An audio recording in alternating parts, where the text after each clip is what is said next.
প্রথম বিজেপি সরকারের মুখ্যমন্ত্রী হচ্ছেন শুভেন্দু অধিকারী, অর্থাৎ পশ্চিমবঙ্গের নতুন মুখ্যমন্ত্রী শুভেন্দু অধিকারী। আজকে তার নাম ঘোষণা হয়েছে। আগামীকাল ব্রিগেড প্যারেড গ্রাউন্ডে শপথ গ্রহণ অনুষ্ঠান রয়েছে। আজকে শুভেন্দু অধিকারীর নাম ঘোষণা করলেন কেন্দ্রীয় স্বরাষ্ট্রমন্ত্রী অমিত শাহ। বিধায়কদের সঙ্গে আজকে বৈঠক ছিল এবং সেই বৈঠকে শুভেন্দু অধিকারীর নাম ঘোষণা অমিত শাহের। কাল ব্রিগেডে মুখ্যমন্ত্রী হিসেবে শপথ নেবেন শুভেন্দু অধিকারী। আর কিছুক্ষণের মধ্যেই লোকভবনে যাবেন তিনি নতুন সরকার গঠনের দাবি নিয়ে। লোকভবনে আর কিছুক্ষণের মধ্যেই যাবেন শুভেন্দু অধিকারী, যেরকম খবর পাওয়া যাচ্ছে। আমাদের প্রতিনিধি রুমা পাল রয়েছেন লোকভবনের সামনে থেকে। রুমা,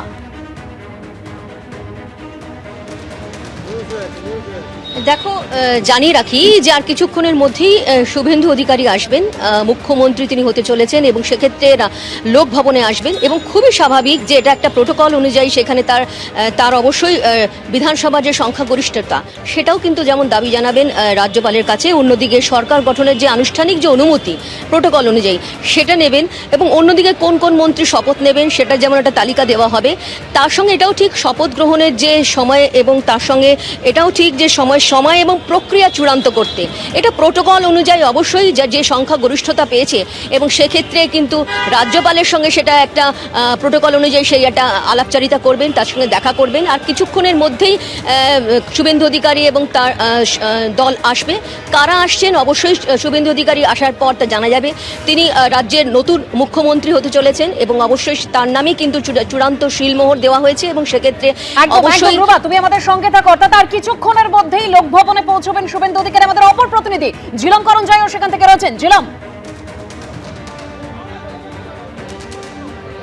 একদমই লোকভবনের চারপাশের যে পরিস্থিতি আমার সহকর্মী প্রবীর দে দেখাচ্ছে, দেখতে পাচ্ছ। রুমা যেমন বলছিল সেই যে পদক্ষেপগুলো সেটা যেমন হবে।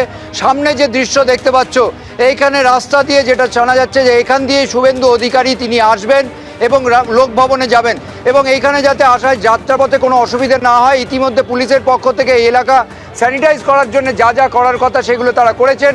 ব্যারিকেড করা হচ্ছে এবং আমরা দেখতে পাচ্ছি বহু মানুষ, অফিস ফিরতি মানুষ, তারা অপেক্ষা করছেন কি হয় সেইটা দেখার জন্যে। দেখতে পাচ্ছ পুলিশের আধিকারিক তারাও রয়েছেন এবং যেটা জানা যাচ্ছে যে আমরা কিছুক্ষণ আগে দেখলাম রাজভবন থেকে, রাজভবনের আধিকারিকরা তারা বেরিয়ে এসেছিলেন এবং সংবাদ মাধ্যম কোথায় দাঁড়াবে, কিভাবে দাঁড়াবে সেটা একদিক দিয়ে এবং সাধারণ মানুষ কোন দিক দিয়ে যাবে সেই কথাটাই বলা হয়েছে। আমার সহকর্মীর সামনে যে রাস্তাটা দেখাচ্ছে, যেটা জানা যাচ্ছে গ্রেট ইস্টার্ন হোটেলের ঠিক উল্টো দিকে যে রাস্তাটা আছে সেই রাস্তা দিয়ে সোজা ঢোকার কথা শুভেন্দু অধিকারী এবং তিনি সোজা এসে এখান থেকে লোকভবনের যে গেট সেই গেট দিয়ে ভেতরে যাবেন।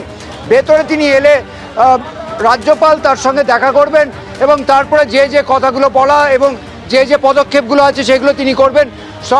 সরকার গঠনের যে দাবি সেই দাবিও রাখবেন বলেই জানা যাচ্ছে এবং সেই সূত্রে রাজভবন ইতিমধ্যে প্রস্তুত হয়ে আছে। আশপাশের দৃশ্য দেখতে পাচ্ছ যে বহু মানুষ তারা অপেক্ষা করছে। একদম ছিলাম, তুমি প্রস্তুতির কথা বলছো, একদম রাজ্যপালের সঙ্গে দেখা করবেন আর কিছুক্ষণের মধ্যেই শুভেন্দু অধিকারী আর কিছুক্ষণের মধ্যে লোকভবনে তিনি পৌঁছবেন। আমাদের আরেক প্রতিনিধি সৌভিক মজুমদারও রয়েছেন সেখানে। সৌভিক, দেখো, লোকভবনের বাইরের যে ছবিটা সেটা কার্যত সর্বত্র এক। তুমি দেখতে পাবে যে ইতিমধ্যেই লোকভবনের বাইরে বহু মানুষ এবং তার পাশাপাশি যারা সংবাদ মাধ্যমের প্রতিনিধি রয়েছেন তারা কিন্তু একত্রিত হয়েছেন।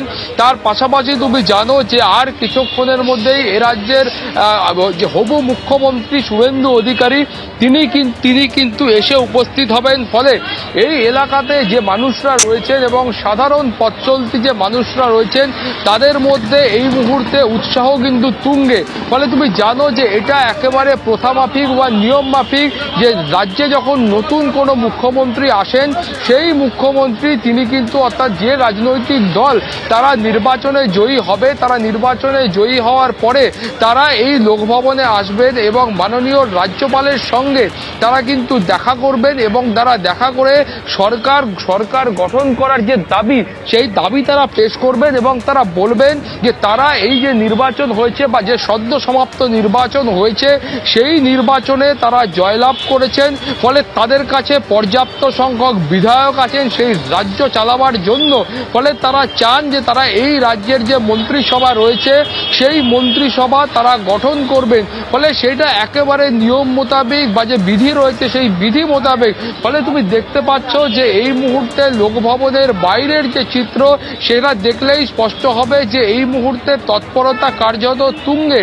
কিছুক্ষণ আগেই তুমি জানো যে কনভেনশন সেন্টারে যেখানে বিজেপির এই হাই প্রোফাইল যে মিটিং ছিল, যেখানে মাননীয় স্বরাষ্ট্রমন্ত্রী অমিত শাহ সহ বিজেপির শীর্ষস্থানীয় যারা নেতৃত্ব রয়েছেন তারা উপস্থিত ছিলেন, এবং সেখান থেকেই দেশের স্বরাষ্ট্রমন্ত্রী মাননীয় অমিত শাহ তিনি ঘোষণা করেন যে কার্যত সর্বসম্মতিক্রমে, তার কারণ হচ্ছে যে কোনো দ্বিতীয় প্রস্তাব আসেনি, সবাই সিদ্ধান্ত নিয়েছেন যে ভবানীপুর এবং নন্দীগ্রাম কেন্দ্রের দুটি কেন্দ্রেরই জয়ী প্রার্থী শ্রী শুভেন্দু অধিকারী তাকেই এ রাজ্যের মুখ্যমন্ত্রী করা হোক। ফলে সেখানে যারা বিধায়ক ছিলেন, যারা অন্যান্য নেতৃত্ব ছিলেন, তারাই সর্বসম্মতিক্রমে এই সিদ্ধান্ত গ্রহণ করেন। এবং তারপর আমরা দেখতে পেলাম যে দেশের স্বরাষ্ট্রমন্ত্রী অমিত শাহ তিনি কিন্তু ঘোষণা করলেন যে শুভেন্দু অধিকারী তিনি কিন্তু এ রাজ্যের পরবর্তী মুখ্যমন্ত্রী হতে চলেছেন, অর্থাৎ বিজেপির এ রাজ্যের প্রথম যে মুখ্যমন্ত্রী তিনি হতে চলেছেন শুভেন্দু অধিকারী, এবং তিনি আর কিছুক্ষণের মধ্যে এই লোকভবনে এসে পৌঁছবেন। ফলে তুমি জানো, যেমনটা আমরা আগেও বলছিলাম যে জেলা থেকে মুখ্যমন্ত্রী সেটা কিন্তু 55 বছর পরে এ রাজ্যের ঠিক যে কথা তুমি বলছিলে যে 55 বছর পরে জেলা থেকে মুখ্যমন্ত্রী পেল এবার পশ্চিমবঙ্গ, এবার পূর্ব মেদিনীপুর থেকে রাজ্যের দ্বিতীয় কনিষ্ঠ মুখ্যমন্ত্রী অর্থাৎ ভাবী মুখ্যমন্ত্রী, যার নাম ইতিমধ্যেই ঘোষণা হয়ে গিয়েছেন শুভেন্দু অধিকারী। কাঁথিতে উৎসবের মেজাজ।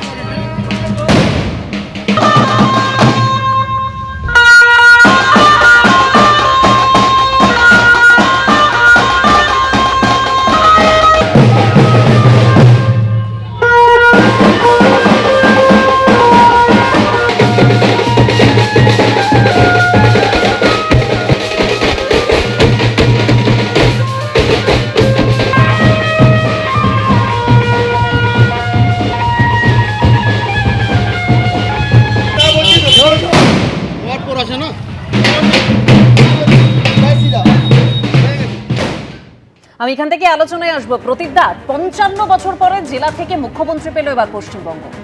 না, সত্যি খুবই গর্বের ব্যাপার যে বিভিন্ন জেলা থেকে জেলাকে গুরুত্ব দেওয়া হয়েছে বিজেপির যে সর্বদলীয় বৈঠক সেখানে, এবং অবশ্যই শুভেন্দু অধিকারীকে নির্বাচিত করেছেন, ওনারা মনোনীত করেছেন মুখ্যমন্ত্রী হিসাবে। কিন্তু একটু আগে কৃষাণুদা বলছিলেন যে রাজনৈতিক প্রশাসনিক শিক্ষাগুরু মমতা বন্দ্যোপাধ্যায় এমন একজন নেত্রী যিনি নিজের পায়ে নিজের দলকে কিভাবে নষ্ট করে দিতে হয় তার একটা প্রকৃষ্ট উদাহরণ। তার কারণ শুভেন্দু অধিকারীকে ঠিক টিকিয়ে রাখার কোনো ব্যবস্থা করেনি। যেদিন থেকে শুভেন্দু অধিকারী তৃণমূল কংগ্রেসকে থেকে চলে গেছে সেদিন থেকে তৃণমূল কংগ্রেসের পতন শুরু। তারপর থেকে একটা দিনও তৃণমূল কংগ্রেসের কোনো দুর্নীতি বা যাগুলো হয়েছে সমস্ত আমাদের চোখের সামনে এসছে। আজকে যখন যাবার বেলা তখনও মমতা বন্দ্যোপাধ্যায় এমন কীর্তি করছেন যে তার এক্স হ্যান্ডেলে এখনও আমরা দেখতে পাচ্ছি সমাজ মাধ্যমে মুখ্যমন্ত্রী ট্যাগটা রয়েছে, নামটা রয়েছে। এটা কেন? তার কারণ হচ্ছে পশ্চিমবঙ্গকে একটা অদ্ভুত রাজ্যে এই 15 বছরে আমরা দেখেছি সারা ভারতের সামনে আমাদের মুখ নিচু হয়ে গেছে। এখান থেকে কারি টাকা উদ্ধার হয়, দুর্নীতির চাকরি চুরি হয়, এমনকি এমন সব কাণ্ড কারখানা হয় যে হাইকোর্ট সুপ্রিম কোর্ট আতঙ্কিত যে কখন পশ্চিমবঙ্গের মুখ্যমন্ত্রী ছুটে আসবেন বিভিন্ন দাবি দেওয়া নিয়ে। আজকে মুখ্যমন্ত্রীর এই নামটা থেকে যাওয়া সংবিধানের যে লেটার অ্যান্ড স্পিরিট তার প্রতি অসম্মান, সাংবিধানিক সৌজন্য দেখাতে ব্যর্থ হচ্ছেন, এই নিয়েও সারা ভারতবর্ষে চর্চা হচ্ছে। ফলে আর কতদিন পশ্চিমবঙ্গকে একটা লজ্জার শিখরে এই তৃণমূল কংগ্রেসের মুখ্যমন্ত্রী মমতা বন্দ্যোপাধ্যায় রেখে দেবেন? তিনি নিজের কার্যকালে রেখেছেন, আবার আজকে যখন যাওয়ার সময় তখনও কেন এত প্রযুক্তির আজকে উন্নতি, এই নামটা মুছে দেওয়া তো খুবই দরকার যখন কালকে শপথ গ্রহণ হবে।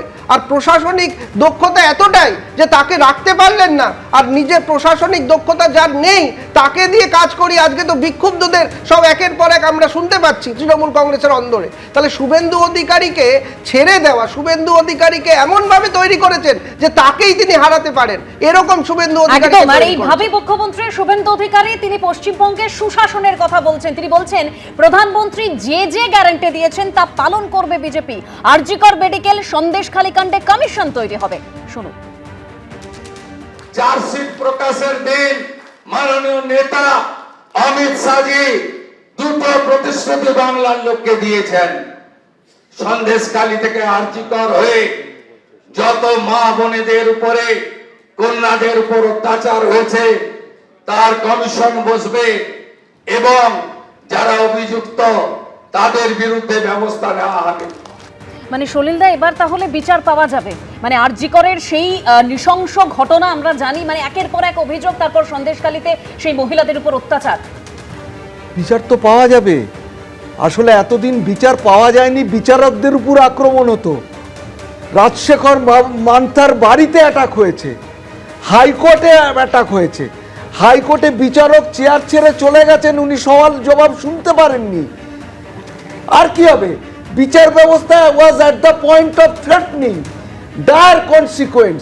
দিনের পর দিন আইনের শাসনটাকে লুট করেছে, দুর্নীতি করেছে, স্বাস্থ্যে দুর্নীতি, খাদ্যে দুর্নীতি, শিক্ষায় দুর্নীতি। 26,000 চাকরি প্রার্থী, তাদের চাকরি চলে গেছে। টেট পরীক্ষার্থী যারা উত্তীর্ণ হয়েছে তাদের চাকরি চলে গেছে, তারা চাকরি পায়নি। প্রতিদিন আমরা দেখেছি রাস্তায় রাস্তায় তারা প্রতিবাদ করছে, প্রতিদিন আমরা দেখছি তারা লাঠি খাচ্ছে, প্রতিদিন দেখছি শিক্ষকরা লাঠি খাচ্ছে। সলিলদা বা আজকের কিষাণু যা এই করেছে, কিষাণুকে আমি একটা কথা বলি।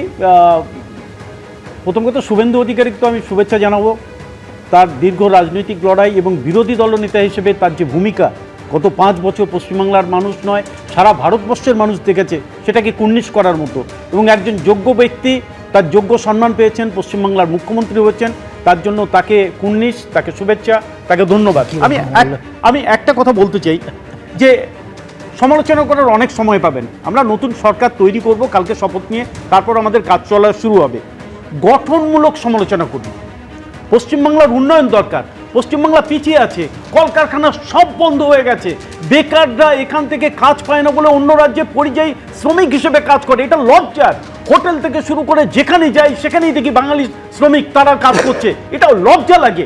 এই লজ্জার হাত থেকে পশ্চিমবাংলাকে মুক্ত করতে আপনারা শুনুন, আমি বলি, নিশ্চয়ই আমি শুভেচ্ছা জানাচ্ছি নতুন সরকারকে। আশা করি নেত্রী যেরকম প্রতিশ্রুতি রাখেন, শুভেন্দু বাবুও তার থেকে শিখে প্রতিশ্রুতিগুলো রাখবেন। কিন্তু উনি যে উনার গায়ে যে টেনটা আছে সেটা তো 2016 সালে বিজেপি লাগিয়েছিল, বিজেপি প্রত্যাহার করে নিয়েছে। নারদার যে টেনটা, অভিযোগটা, যে দুর্নীতির অভিযোগটা, সেটা বিজেপি প্রত্যাহার করেছে। আমি জানতে চাই যে 2016 সালে টেন্টটা কি প্রত্যাহার করেছে কিনা? উনার গায়ে যে টেন্টটা উনি নিজে স্বীকার করেছে যে একটাই প্রমাণিত অভিযোগ, তাহলে সেটা কি উনি জানেন? আমিও দুর্নীতি করব, এটা জানতে চাই। একদম আজকে শুভেন্দু অধিকারী তিনি বলছেন যে সমস্ত টাকা নয়-ছয় হয়েছে আগে, একেবারে সবকিছুর ফাইল খোলা হবে, বেছে বেছে হিসেব নেওয়া হবে। তিনি বলছেন সংকল্পপত্রে যা যা বলা হয়েছে সময় মতো তা পূরণ করা হবে। একদম রবীন্দ্রনাথ বাবু, আজকে শুভেন্দু অধিকারীর নাম ভাবী মুখ্যমন্ত্রী হিসেবে ঘোষণা হওয়ার পর তিনি বলছেন যে আমি নয় আমরা। এই ধারণাটা ভীষণ ইম্পর্ট্যান্ট। আমরা থেকে যেদিন আমি হয়ে যায় না, সেদিনই দুর্নীতির জন্ম হয়। আমরা মানি একটা অ্যাকাউন্টেবিলিটি, আমি মানি কোনো সব কিছু অ্যাকাউন্টেবিলিটির ঊর্ধ্বে। এবং এই আমরা কনসেপ্টটা যতদিন থাকবে, অর্থাৎ একটা অ্যাকাউন্টেবিলিটির দায়বদ্ধতা আমরার কাছে আমিকে দিতে হবে, ততদিন পর্যন্ত কিন্তু এই সুশাসনের প্রতিশ্রুতিটা থাকবে। যেদিন এই আমরাটা চলে যাবে, যেদিন নিজেকে লার্জার দ্যান লাইফ বলে ক্যাবিনেটের মন্ত্রীরা সব নিজেদেরকে ভাবতে শুরু করবেন, হবু মুখ্যমন্ত্রী শুধুমাত্র তার নিজের কথাই বলছেন না, সবাইকেই তিনি বোঝাচ্ছেন যে আমরা এই কনসেপ্টটা নিতে হবে। যদি মন্ত্রীরা তারা নিজেদের লার্জার দ্যান লাইফ ইমেজ করতে শুরু করেন, সেই দিনই একদম আমি এবার একদম যে ছবি আপনাদের সামনে রেখেছি, লোকভবনে একদম পৌঁছে গেলেন শুভেন্দু অধিকারী, পৌঁছে যাচ্ছেন। যে ছবি আপনারা দেখতে পাচ্ছেন, আমাদের প্রতিনিধি ঝিলম করঞ্জয় রয়েছেন আমাদের সঙ্গে। ঝিলম, আমরা দেখলাম কিছুক্ষণ আগে লকেট চট্টোপাধ্যায় তিনি এলেন, সঙ্গে দিলীপ ঘোষ, তারপরে ঢুকলেন শুভেন্দু অধিকারী, ভাবী মুখ্যমন্ত্রী। তিনি আর কিছুক্ষণ পরেই ঢুকবেন এবং তার জন্য এখানে সবাই অপেক্ষা করছে। দেখতে পাচ্ছ এই দৃশ্য, আমার সহকর্মী প্রবীর দে যে দৃশ্য দেখাচ্ছে।